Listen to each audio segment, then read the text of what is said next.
guys are new and don't really know me very much, or very well. I have a background in health, college athlete, high school athlete. I've always been kind of fascinated by it. I got really fat in college. My freshman year, and I was playing lacrosse, my coach brought us into the huddle one day after Christmas break, and I was eating like a pint of ice cream a night. I was drinking a ton of White Russians. I'd seen The Big Lebowski that year. I was just, I thought I was exercising, so I was like, hey, it's fine. I'm putting on weight. I was like 220 or something. And I remember getting into the huddle, and like after one of the first practices in the spring season, and my coach goes, he was this New Jersey guy, he's like, Christmas break was not good for Kyle Frazier. And I was like horrified, like, how could he say that? And I remember, I can still distinctly remember this night. I went back to my dorm room, we had a shared bathroom, and I like leaned to the side, and I just saw this like cellulite all down my side, and I was like, and that was kind of like what prompted me into like the nutrition side of things. So I was doing like an entree and vegetable, and I lost like, I was also playing lacrosse for 3 hours every day, so I lost like 15 pounds in like 2 weeks. But that's kind of what got me into the nutrition side of things as well. And then I started CrossFitting after college just because I wanted to stay in shape. I saw a lot of my friends go the other direction, and like, I played with college lacrosse, I'm done exercising. And that seemed like a terrible idea. So I decided not to go that route. And I fell in love with it because it's very similar to like a college sport. You got a bunch of friends around. And you get to weight lift, which I was already kind of used to. I did some Olympic lifting in college as well. And so it worked out really well. And then I did that for 2 years while I was working at Morgan Stanley, and I came here to open this gym up, and this gym's been here for 12 years now. And since that, my love of fitness and human well-being has branched off in many directions. And I used to do life challenge or nutrition challenges where we were just focused on the nutrition side of things, but I was watching people, and it was very clear that they could have their food in order and they could have their exercise in order, and they could still be like running themselves into the ground. So this life challenge is a way I always joke, for me to infiltrate the rest of your lives. You're only in here for a few hours each week, and obviously you can go home and be eating Twinkies and Ho-Hos and sleeping 2 hours a night, and that's not going to be great. So these life challenges are an effort to bring a kind of more holistic side to the whole deal. This is going to be unfortunate. This is what always happens. Of course, I had to like use 3 computers this morning to try and get the sheets printed off. But we'll just go with it.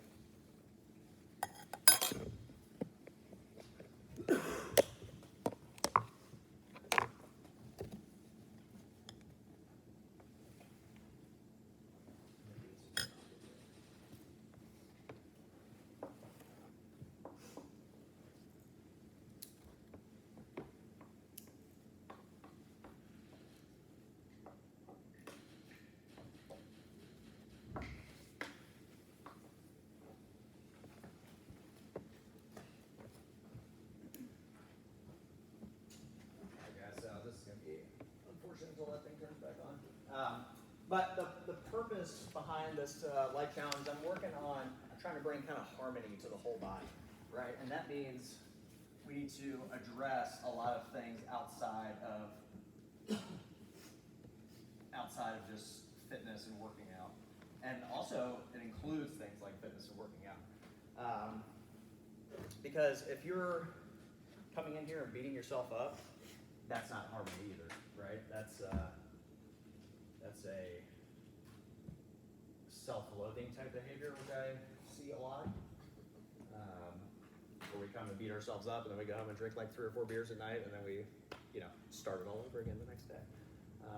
And that's what leads to a lot of pain and injuries and discomfort. So harmony refers to a state of balanced and orderly existence characterized by a pleasing arrangement or combination of elements in various contexts. Harmony can be applied to different aspects of life, including music, relationships, nature, and overall well-being.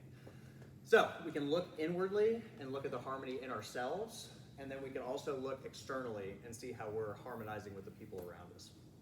And that's kind of one of the things that learned in Brazil was one of the things that I wanted to do was try and bring harmony to other people's lives, including my own. How you are as a person radiates outwards, right? If you're healthy in yourself, you're in peace in yourself, people can sense that, and it helps other people just be themselves as well. So that's super important, and that's one of the things I want you guys to take away. Hopefully by the end of this you feel, hell yeah. See, we're just creating harmony all around already.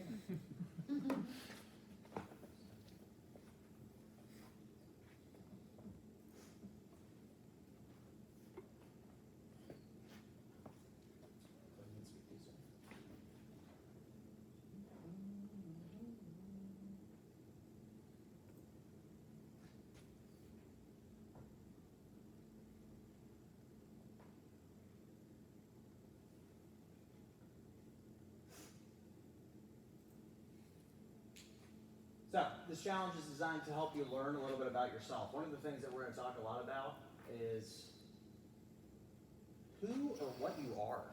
I think this is really exciting. I think this question is the key to many of life's questions. Through understanding ourselves, we can understand how we fit into our communities, into our family, into our friend groups. It's super important. You're all here for a reason, right? You are all an intricate piece of the puzzle. And the more that we talked about that harmony, the more you can kind of find harmony within yourself, the better you're going to be able to execute whatever that is you're here to do. Whether that's to be a good father, whether it's to be, good at your job, whether it's to be a good partner to your wife, your family, right? That's kind of what we're getting to. And the more healthy we can be, the better that is going to be for everybody around us. The more centered we are, the less we're going to react and attack the people around us.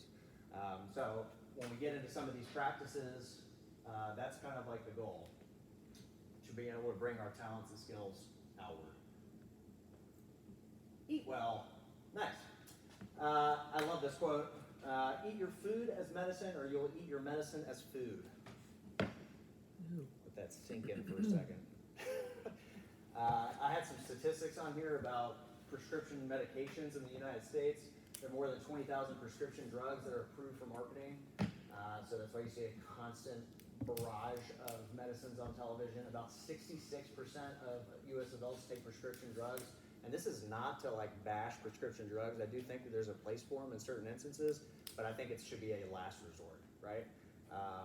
Too often you see people see a commercial on television and go, I have that problem. They go into their doctors, and I hear this we have a couple doctors at the gym, and this is part of our makeup of our system at this point.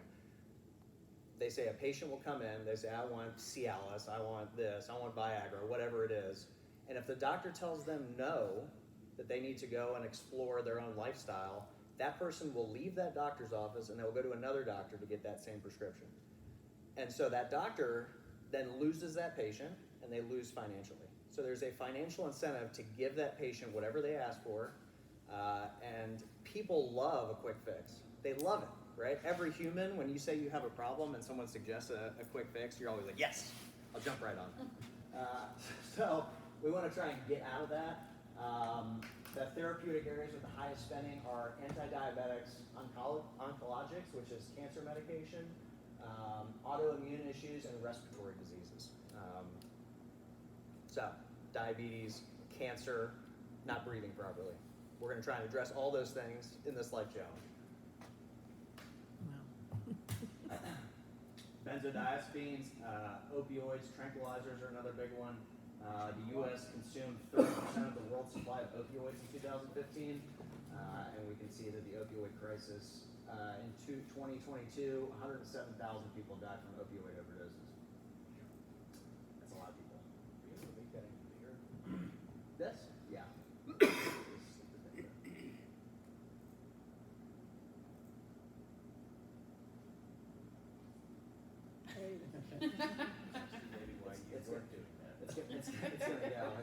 It's a little frozen.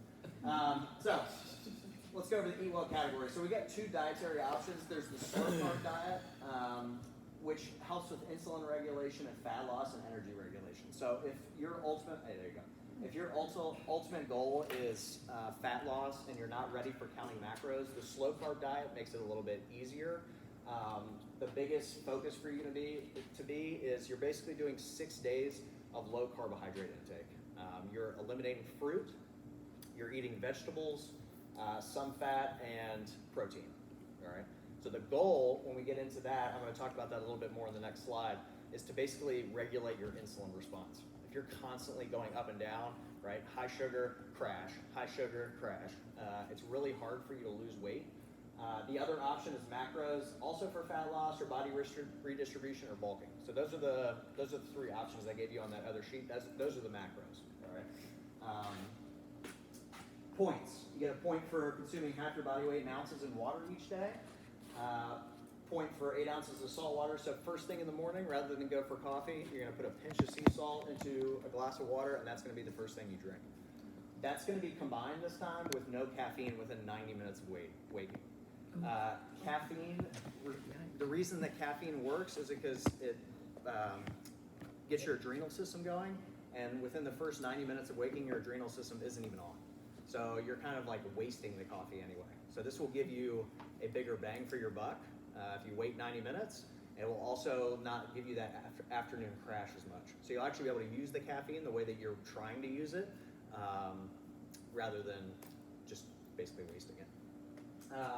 2 points for hitting your protein macro each day. 3 points for 3 servings of fruit and vegetables, so that's 3 cups. If you're doing the slow carb diet, it's going to be all veggies. If you're doing the macros, it can be a combination of fruit and veggies. And then 3 points for each day of flawless clean eating. So clean eating is defined as nothing really processed, right? With the exception of a few things, Greek yogurt. You can do protein powder as well. Just make sure you have a nice clean protein powder. I'm going to send you guys a food list with all the foods that you want to be eating a lot of in moderation and then none of. But basically anything with an ingredient that you can't pronounce, probably shouldn't have it. Probably shouldn't have it. If the food doesn't go bad, that should be an indicator that is not good for you, right? You're basically eating cardboard. Slow carb, so low intake of fruit, starchy carbohydrates for 6 days a week, all right? This one's kind of fun though. On the seventh day or whatever day you choose, you're gonna do a high carb intake. On that day, you can choose to do this dirty or you can do it clean, right? Dirty meaning pizza, cereal, blow it all out, right?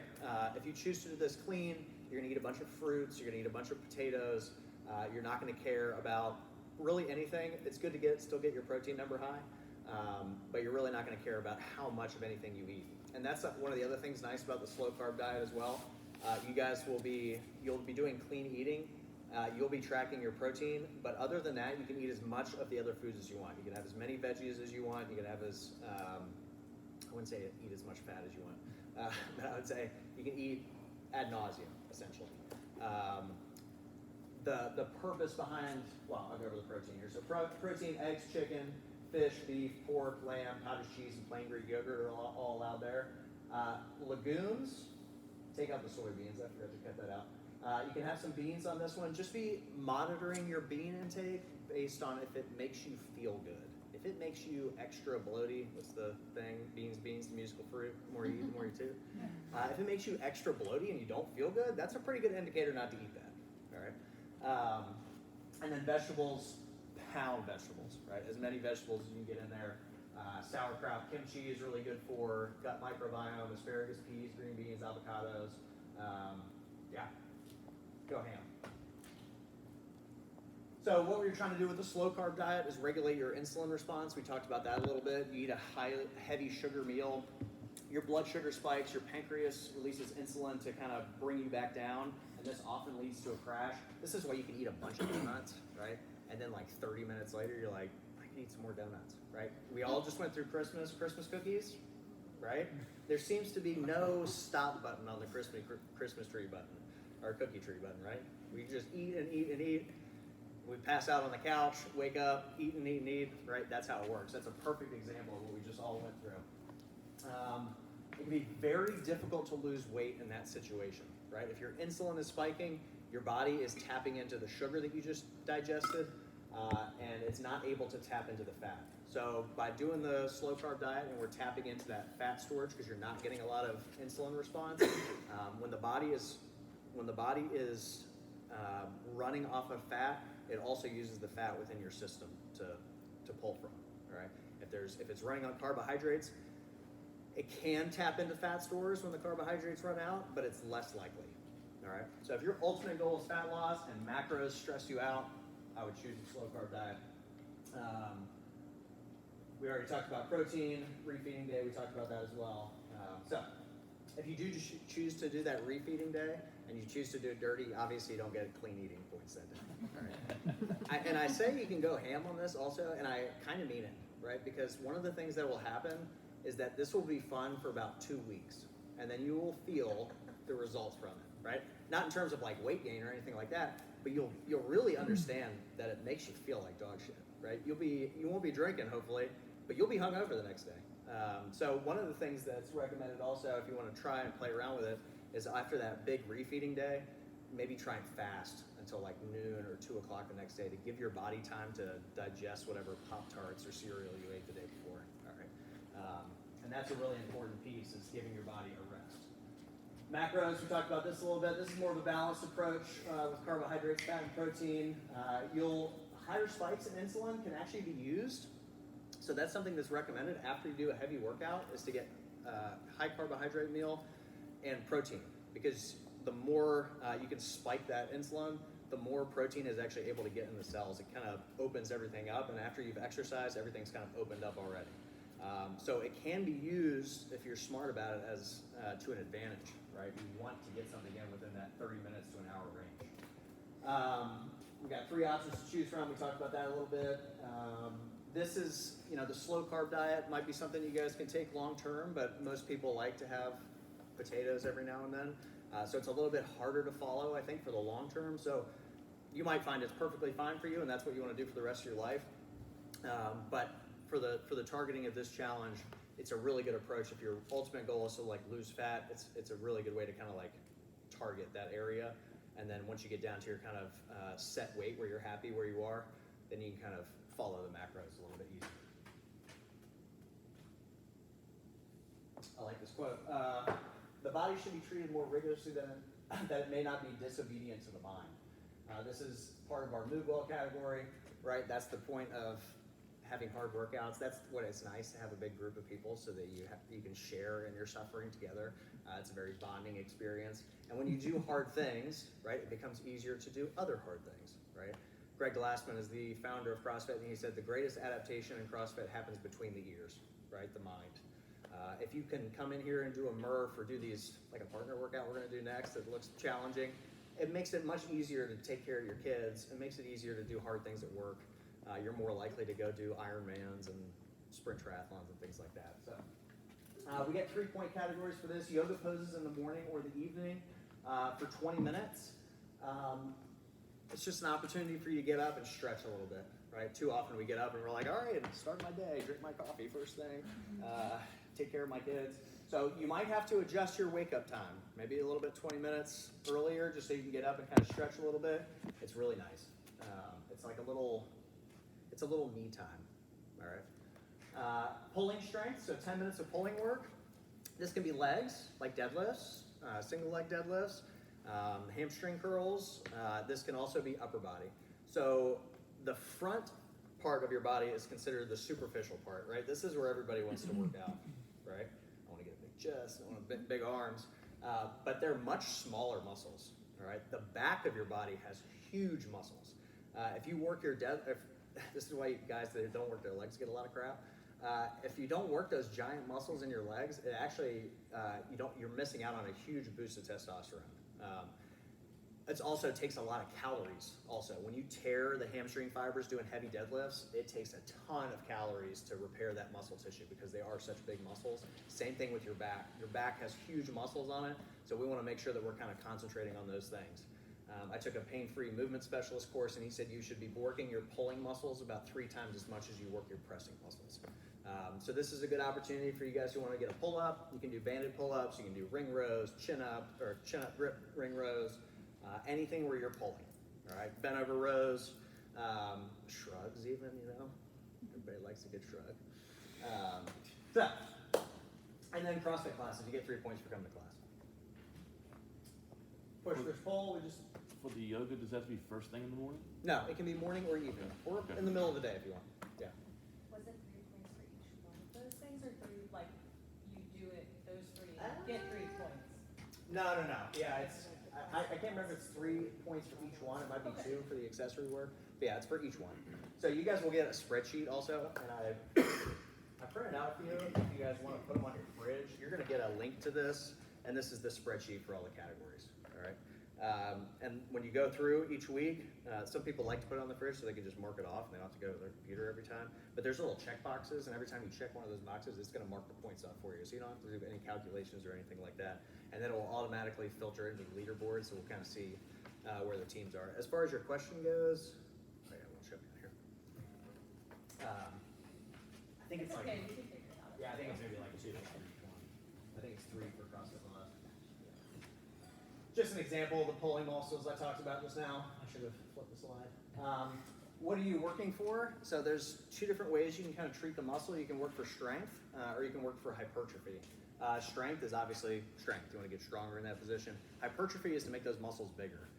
And you can adjust this accordingly. I'll give you guys this. Also, you guys are going to get a ton of emails from me. So if you're working for strength, you're doing 2 to 3 exercises per muscle group for 3 to 5 sets. You're working around 60-80% of your 1 rep max. Your rest periods are a little bit longer, 2 to 3 minutes. And then hypertrophy, making the muscles bigger. You're doing 3 to 5 exercises for 6 to 12 sets. You're using 50 to 75% of your 1 rep max. Obviously, you have to go lighter weight if you're doing more repetitions. And the rest periods are smaller. So what Casey just tortured us with yesterday, 6 sets of 10 in a minute and 15 seconds, hypertrophy, right? Your pants are going to fit a little bit snugger. Think well. This is another Seneca quote. I was on the Seneca kick. Mental health is the sort of health you should primarily cultivate. The other kind of health, physical health, comes second and will involve little effort if you wish to be well physically. It is indeed foolish, my dear Basilius, and very unsuitable for a cultivated man to work hard over developing the muscles and broadening the shoulders and strengthening the lungs. It's the mental side of things is incredibly important because how you think mentally, the body doesn't know that you don't mean it, right? The body accepts whatever the mind thinks. So if you are walking around all day and you're just beating the shit out of yourself, you're sending stress hormones to your whole system, right? And with the presence of cortisol, it is muscle wasting, right? So if you're beating yourself up all day or you have something super stressful going on and you don't know how to calm yourself down, you're wasting away. It is really bad for you. So what we want to do, and a couple of the practices we're going to do are a way for you to reinforce positive affirmations and to practice, right? It's way too easy, especially the time we live in.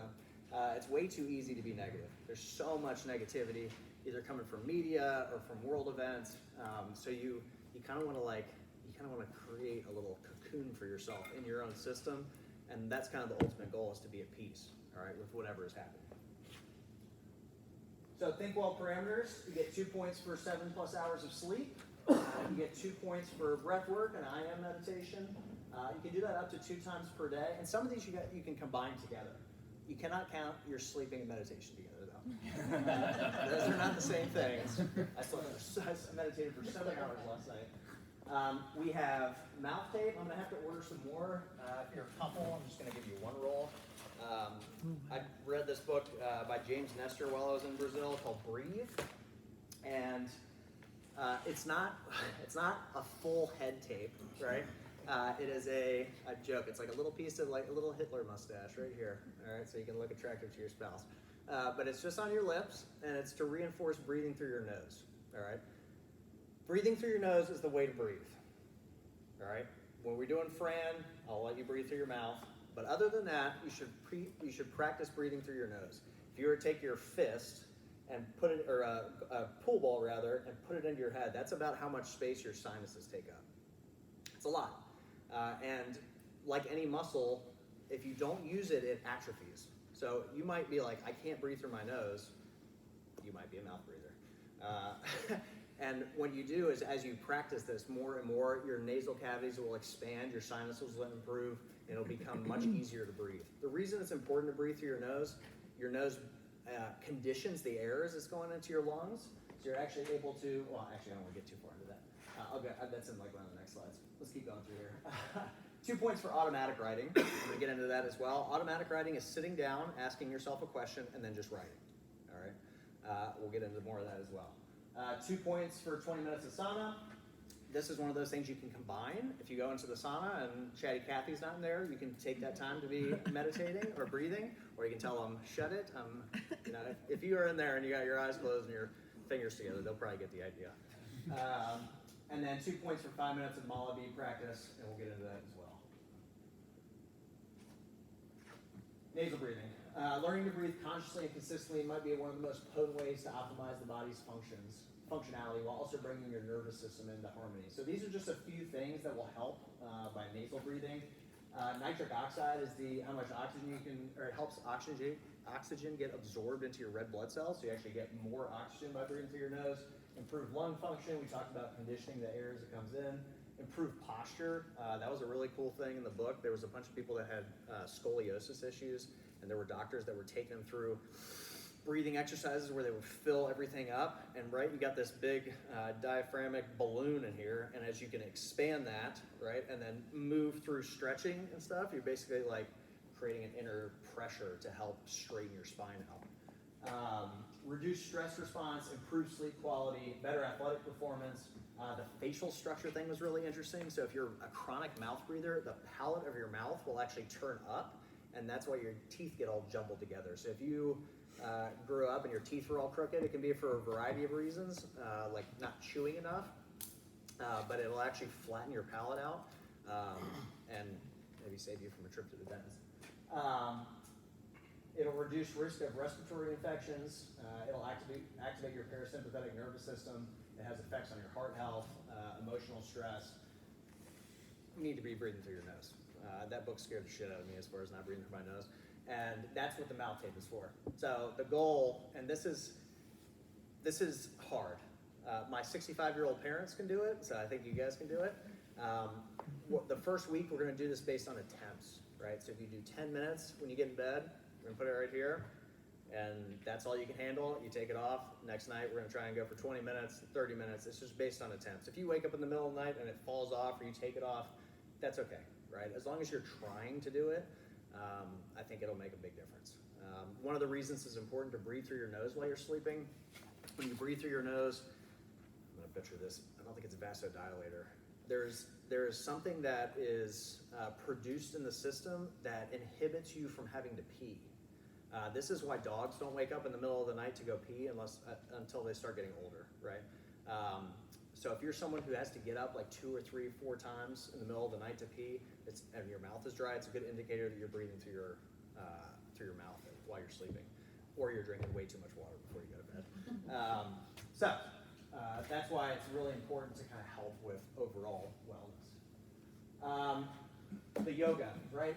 There's a couple different sides of yoga. We've kind of bastardized yoga in the Western world, where it's all about stretching. It's an opportunity to kind of get into yourself the same way that meditation is, and kind of like learn a little bit about yourself. Yoga actually means union, right? Union with what? Union with what's inside. And that's one of the things we're going to learn from automatic writing. All of the answers are right in here. We're always looking to the outside for answers. You're all looking at me for answers, but I promise you, if you start going inside yourself, you're going to find a lot of the answers in there. And that's what this is about, is developing a better relationship with yourself. So taking that time, getting up in the morning, practicing yoga is a great way to do this. It's a good way to connect with kind of your true nature. Upon waking is really nice because it's going to wake up various organs and glands that are responsible for overall health. Any time of the day, just to kind of get a break for yourself. And then before bed can have like a massaging, calming effect. It's really good to roll out before bed as well. If you ever got a massage, right? When you get done with a massage, you're like, oh God. So rolling out is a good way to kind of add that in there. Tomorrow morning, before I forget to mention, Kenzie is going to go through 3 different varieties of yoga that you guys are welcome to practice or interchange. She does that at 8 tomorrow, 8 o'clock tomorrow. So it'll be basically like 3 20-minute sessions of each of the different yogas. So if you guys can come tomorrow morning, It'll make Kenzie very happy. We're going to record them, so if you can't make it tomorrow morning, we're going to send you those 3 recordings so you can choose and you can follow along with Kenzie throughout the month until you feel comfortable on your own. Yeah. I mentioned me being interested in health, and I'll preface this next slide with that. I'm a very open-minded person. I don't really care where the information comes from as long as I think it helps. The human body continues to fascinate me. It's an electrical system, right? Basically, we have an energy body, and it's important to understand how that energy kind of flows through us. A lot of different traditions believe that there's a chakra system within the body, and those chakras respond to the various organs of the body as well. So, the reason these things are important is as we go through breath work and things like that, I want you guys to kind of notice in your system where you're feeling energy move and flow, all right? And see how these different things relate to the different organs of your body, because if we start talking about the different organs and that's more of what you respond to, great. If you think that there is an energy pattern in the human system and you believe that, that's fine. If it doesn't resonate with you, just be like, Kyle, I don't know what the hell he's talking about, and get the hell out of here. But the bottom chakra, your base chakra, is associated with your adrenal glands, and these glands play a role in response to stress, regulating metabolism, immune system function, and blood pressure. So that's all the glands in the lower half of your body. Your sacral chakra is associated with your reproductive glands. That's your ovaries in women and your testes in men. All right. The Manipura, or solar plexus chakra, is associated with your pancreas, and that plays a crucial role in your sugar regulation and digestive enzyme production. Your heart is related to your thymus gland.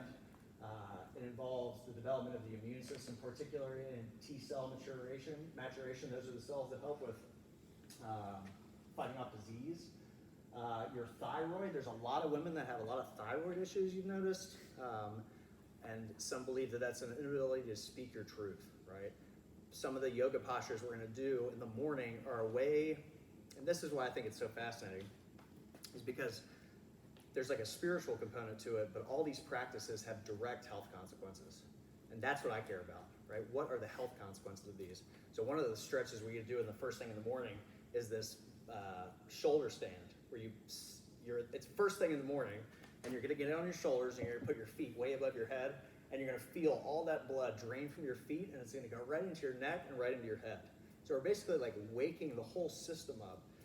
And that, I think, is super important. We spent the whole night resting like this, and then we get up, and all the blood drains, and then we just move about our day like that. So we're not really waking anything up unless we're working out first thing in the morning. Your third eye chakra is associated with the pituitary gland. This is often referred to as the master gland, and it regulates the function of your endocrine glands. It is involved in growth, metabolism, and overall hormonal control. And then the last one is your crown chakra, is your pineal gland. And this is what regulates your sleep and wake cycles, your circadian rhythms. And I think it's super cool because the more you listen to like Andrew Huberman and these guys that are big in health, the more these things are starting to come together. And I find that to be super fascinating. And I don't know if you do, but I wanted to share it with you.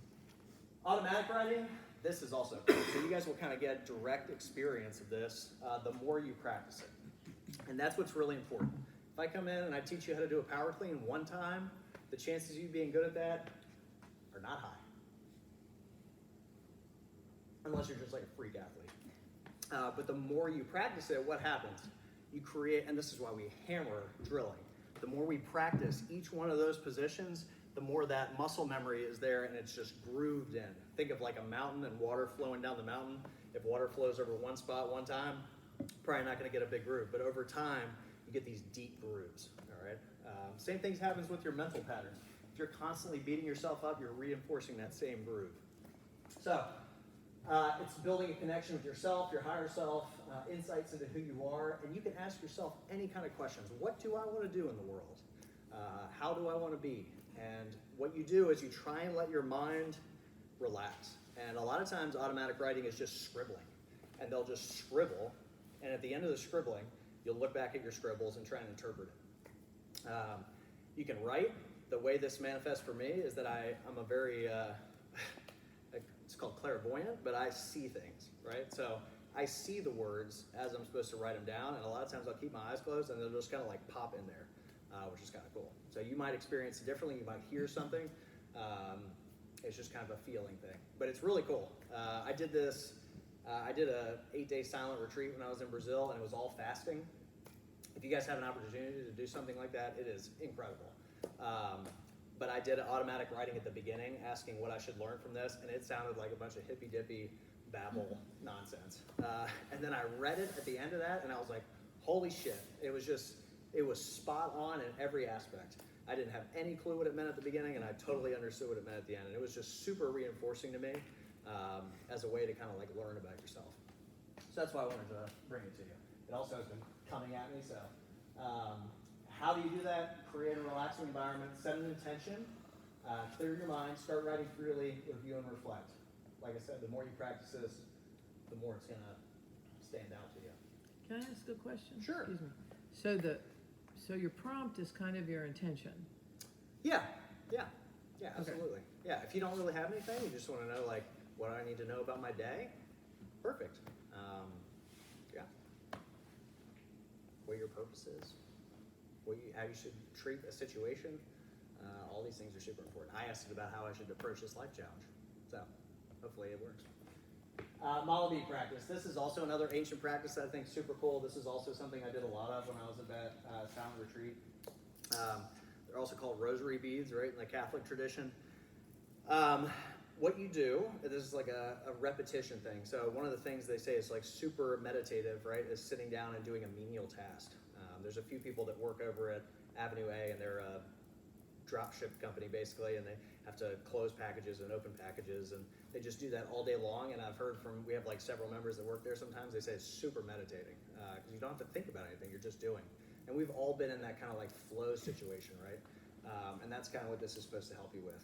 One of the biggest issues I hear with people when I tell them that it's a good idea to start meditating is I can't get my mind to quiet down. Yeah, that's the point. So what you're going to do is you're going to take this, you'll sit with it. You can do this as part of your meditation as well. And all you're going to do is you're going to say something to yourself.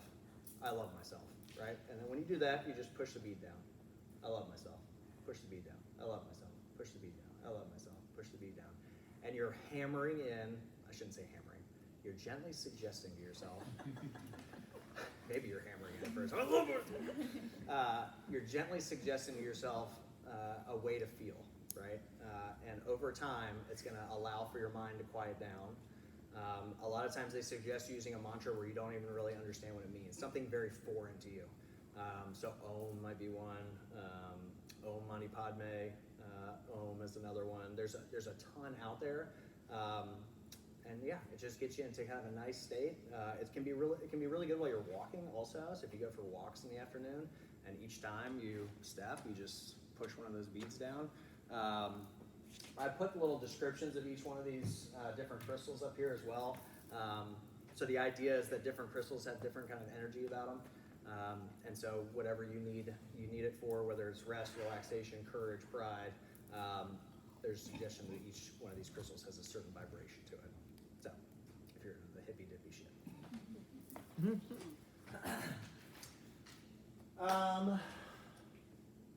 Yeah. That's all I'm gonna say. Any questions on that one?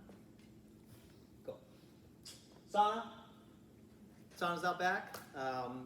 You guys, you get points for 20 minutes of sauna work as well. It's very important this time of year because as many of you guys know, and next week it's gonna be like 27, I think, 28 a few days. When you come in here and you exercise and you're like not sweating till like the last 5 minutes, it's really good for the body to sweat. It opens everything up, and sauna is another way to practice that.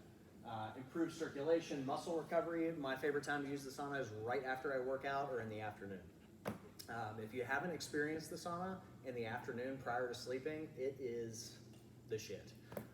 It really gets you into a nice calm state, and sleep is triggered when everything cools down, right? So that's why it's really good to take a warm shower before you go to bed, because as your body experiences that temperature shift down, it triggers sleep. That's why it's really hard to sleep in a hot room. when you go sleep at your parents' or grandparents' house and it's like 95 in there and you're like freaking out.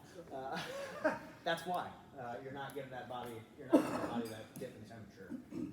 Hormonal response. So even if you can't make the sauna like multiple times a week, even if you can do one day of 40 minutes, it's a huge human growth hormone release.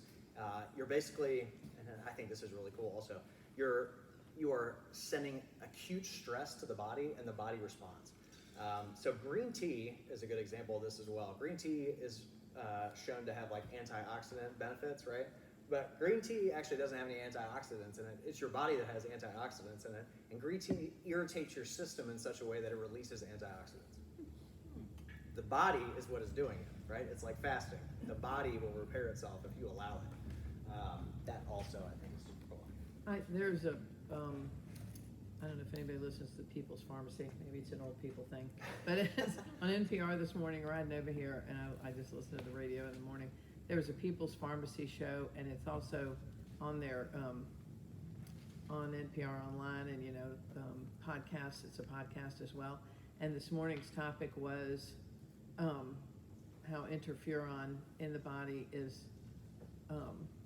helps you fight disease, and you trigger that by heating up your body, and however you do it. But they were talking about sauna and how people in Europe, in particular in the Netherlands, the reason they go into the sauna is obviously to heat up their body and Sure. and muscles, and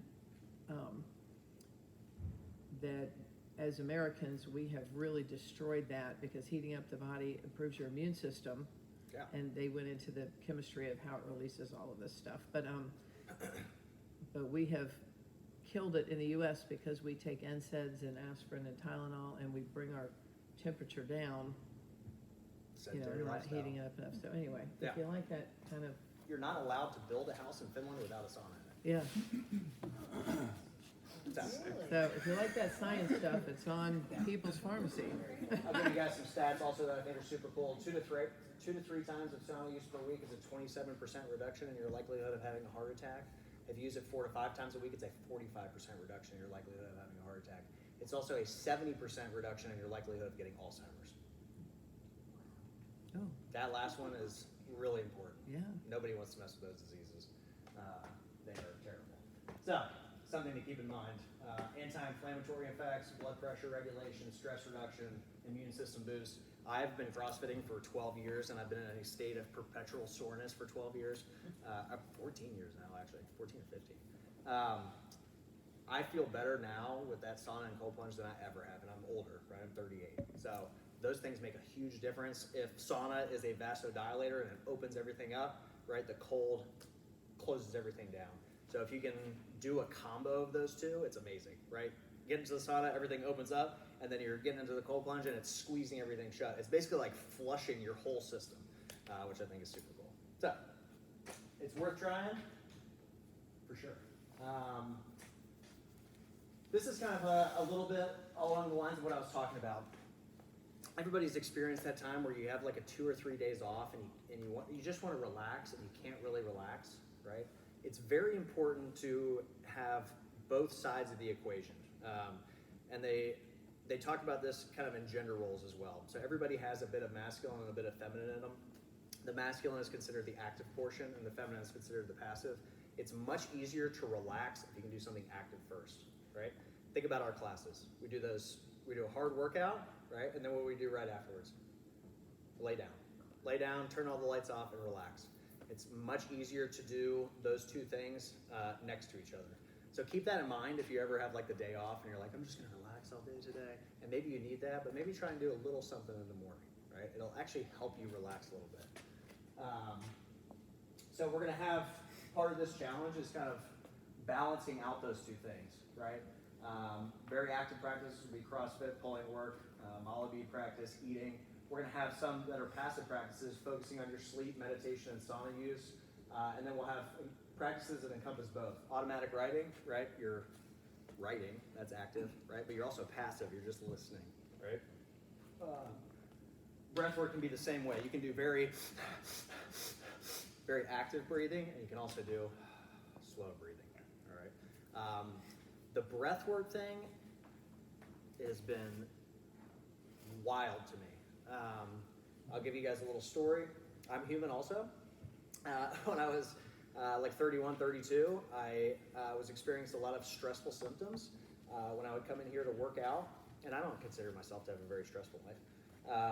But when I was coming in here to work out, I would have to use the restroom like the middle of the workout every time, right? Like take shit. It didn't mean if I did it like 4 times in the morning, I would get like 10 minutes into that workout, I'm like, damn. I'll scoot off, hope nobody sees me. And a couple things were happening. I was doing a lot of intermittent fasting at the time, and I don't think I was getting enough food. So I upped my food intake, still having the same problems. Even worse, right? You have your food intake, and you should. But I started doing breath work and meditation each day, and it went away in like 2 days. It was a year of me doing that. It was terrible. And like I said, I don't consider myself to have a very stressful life. I own my own business. People are generally happy to see me. I love all the people that are around me. You know, there's loud music from time to time, but other than that, like, I'm single. I mean, I don't have any kids. Like, I'm pretty good.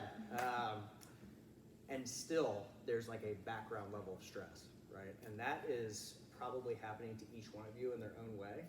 And so taking the time to be passive, to sit in silence, and to work on something like breath work is really helpful.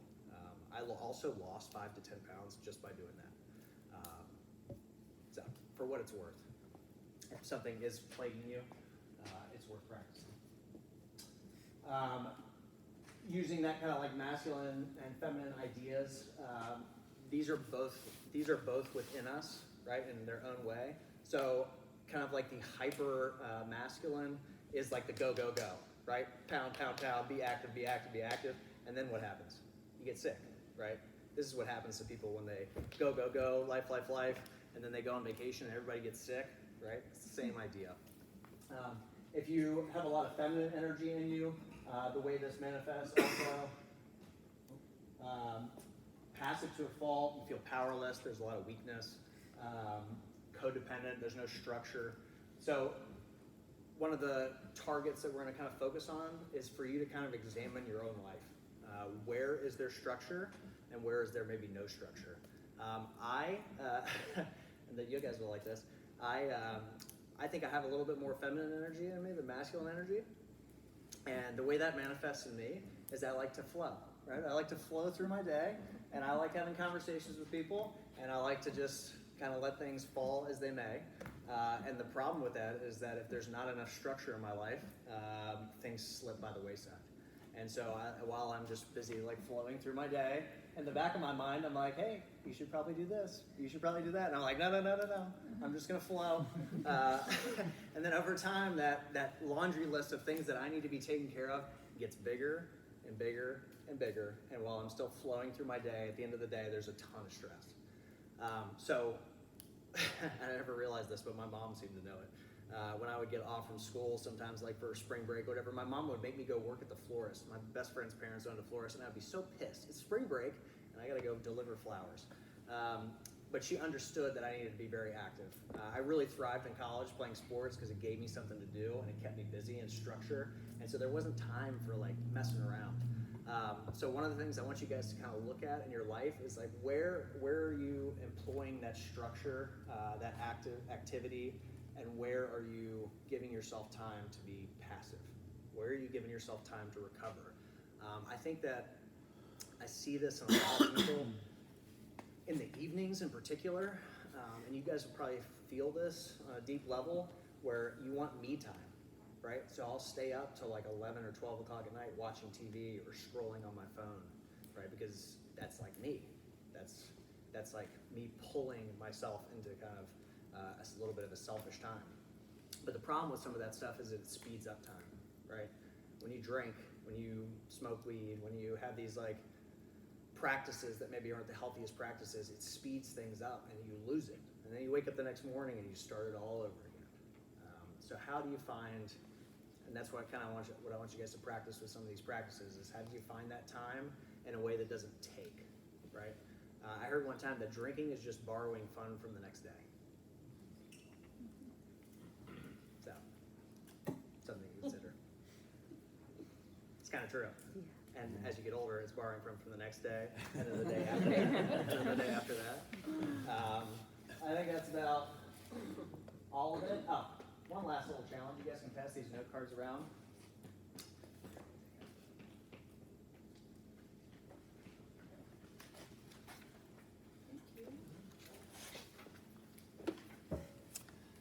You guys should have pens, something to write with. Challenge number 1. Get started off with some points. Our energy flows where our attention goes. So where is your focus for this challenge? What are things you're going to work on? You're going to take this sheet with you, so if it's not like coming to you right away, that's okay. If you want to scratch it out later, that's fine. The universe, I found, operates in patterns, and it notices when you change a pattern. So if there's something that's not really working out well in your life right now, how are you going to manipulate that?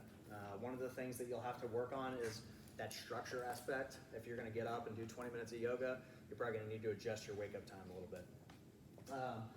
So what is your North Star? What is your intention for this particular challenge? And what I want you guys to do, we're going to do the second challenge this week is going to be on the same card. So I want you to take that card and put it somewhere where you're going to notice it every day. A great spot is like your mirror where you brush your teeth.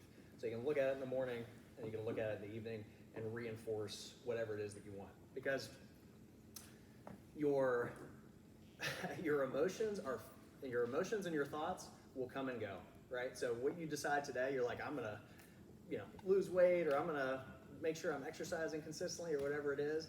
And then tomorrow morning or Monday morning when you wake up and you're like, but it's warm in bed, but I'm kind of tired, right? Once you get here, right, and start moving, you'd be like, I'm glad I came, right? Because now I'm moving. So if you're relying always on your thoughts and emotions, they're going to be like this, right? So you want to have some kind of focus, something that you can kind of go as your North Star. Take action on it, and then cause and effect, right? If you have a new cause, hopefully you'll have a new effect. Albert Einstein's definition of insanity is doing the same thing over and over and over again, expecting a different result. So if you've been kind of in this like loop, same idea. All right. Cool. One last thing. We're almost done. Sorry, do you want us to write it right now? Sure, yeah. If you guys want to take a minute, yeah, go for it. Yeah. Sorry. Give you guys a second.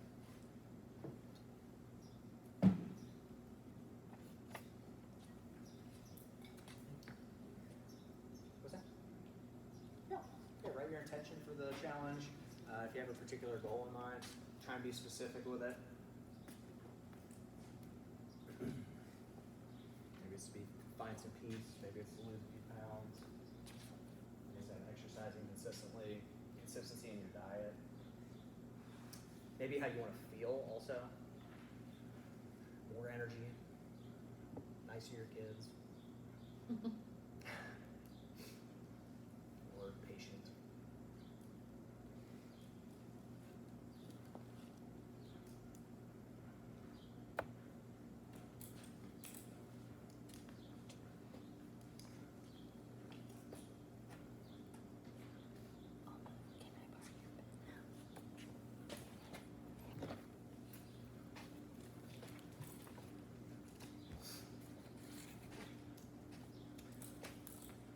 I'll be doing this right with you guys. We are going to do 2 teams for this one, which we've never done before, so we'll see how this goes.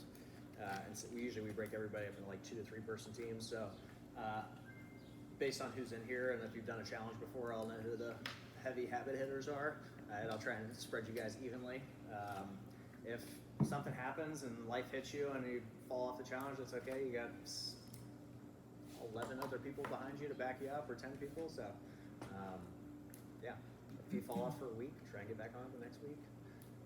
I would say try and keep track of your numbers, because if you let like 2 or 3 days go by, you'll be like, what did I have for lunch that day? Was it clean? Did I get my protein? Try and kind of stick with it. I do have a few sheets if you guys want to. I've got like 6 or 7. If you're a fridge person, you want to put it on your fridge. You're working on it.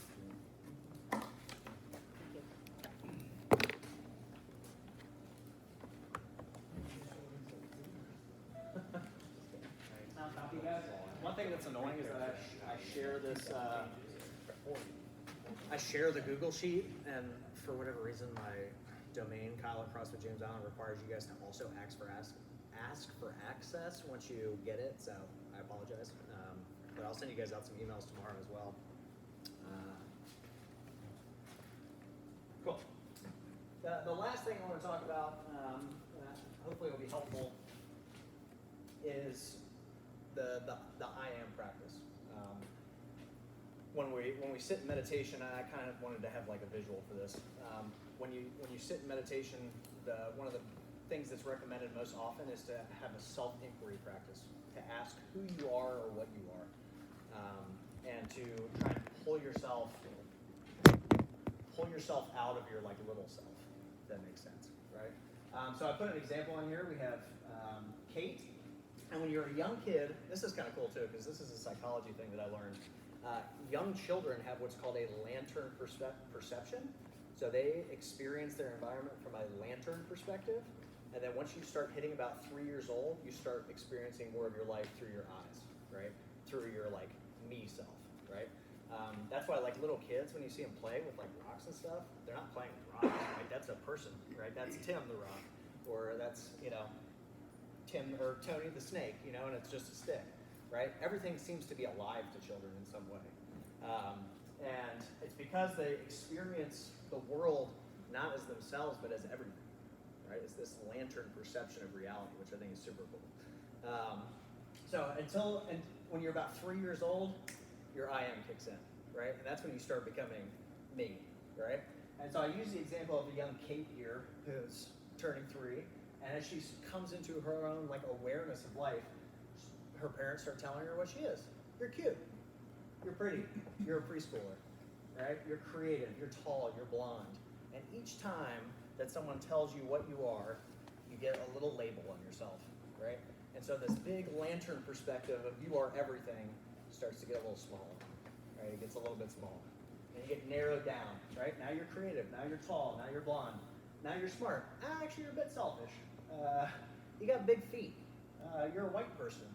You're a high schooler, you're an athlete, you're a prude, you're a Capricorn, you're a college student, you're a sorority sister, you're a drinker, you're a partier, you're a graduate, right? And as you go through life, right, more and more of these things kind of get pushed on you, right? And it feels very constrictive.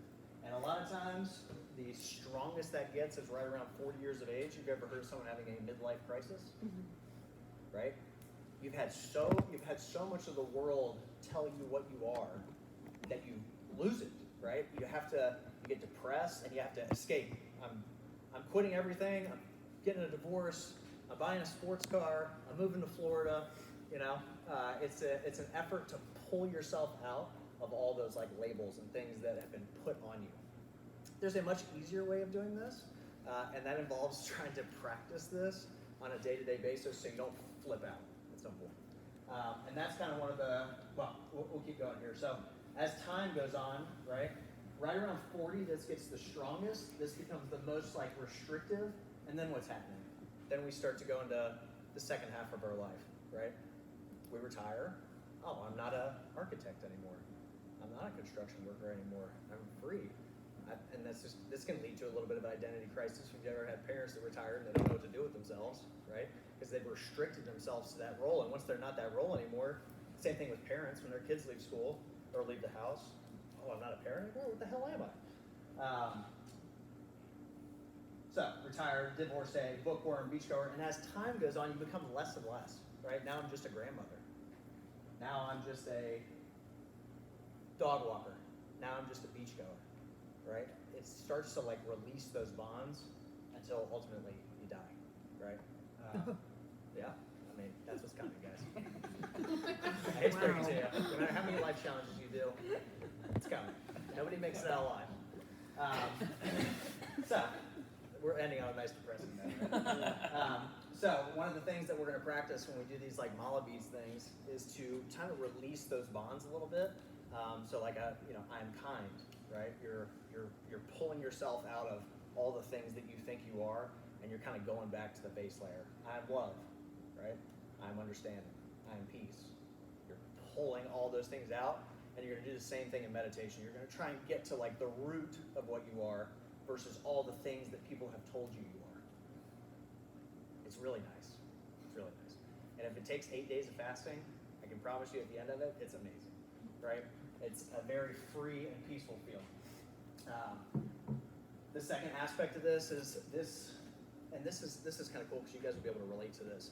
When you're talking to yourself, who are you talking to? If it's you, why are you talking to yourself? It's an interesting idea, right? Because if it's just you in there, you should already know it. You shouldn't have to, like, I don't know if you guys have this, but I experience myself talking to myself all day. You should do this, you should do that. But who am I talking to? So there's two sides of you, right? There's this I am, which is just your witness. This is the silent witness. This is the piece of you that has always felt the same. And I talked to my mom about this, and when I talked to my mom, she says, she's 65. I still feel like I'm 18. Joey said that to me this morning. 35, still feel like I'm 27. There's a piece of you that is ageless. There's a piece of you that's in there that feels like it's been kind of a constant stream. Does that make sense? So that is kind of your, consider it like a flashlight, like pointing in the dark, right? And then your me, that's everything else. That's your gender, your location, your car, your name, your job, your wealth, your looks, your race, your character, your worth, your emotions. That's like the little me self. That's the part of you that looks at Instagram and looks at everybody else's life and compares it to your own. You're comparing their labels with your own labels. And that's very stressful. It's very uncomfortable because all of a sudden you've reduced yourself from this big version of you to this tiny version of you. And this tiny version is very uncomfortable. So what we want to do, like I mentioned, is to pull ourselves back, to pull ourselves into that awareness because it's very free in here. And this is very constrictive. Does that make sense? It's a really cool idea. I think. So, we can start to not worry about the things like our environment, our culture, our family, our society, our social media, our busyness, and we can pull ourselves into that open state. And that is a much easier place to deal with all the shit that's happening around you. It brings this kind of like inner sense of peace. It's nice. It's nice. I hope you guys get to experience a little bit of that as we go through this life challenge. This was a big piece of what I learned while I was in Brazil. And that was what I consider to be kind of my job, is to bring things that I've learned for myself and hopefully like help you guys a little bit. You're all interpreting my words through your own ideas and your own backgrounds and all that stuff, so there's going to be a little bit lost in translation, or maybe even not resonating with you, and that's okay. But yeah, I'm looking forward to it. We should have a good challenge. And if you guys have any questions, the mall beads. I can get more of pretty much all of these, so don't fight each other over them. We'll let the ladies go first. Yeah. I know, I got that one. No, let the ladies go first, and then the boys, you guys can come fight over them afterwards, all right? We'll have PVC type stick battles. Hold on to your sheets. The second challenge will involve your sheet. Let me know if you guys have any questions. Thanks, kids. Kyle, if you guys are hungry, I've brought some. Oh yeah, nuts. Teresa brought some spiced nuts. If you guys need any. And if you have if you have a religious practice, I also brought some rosary, Oh, yeah. handmade rosaries. Yeah, she brought some. If anybody has a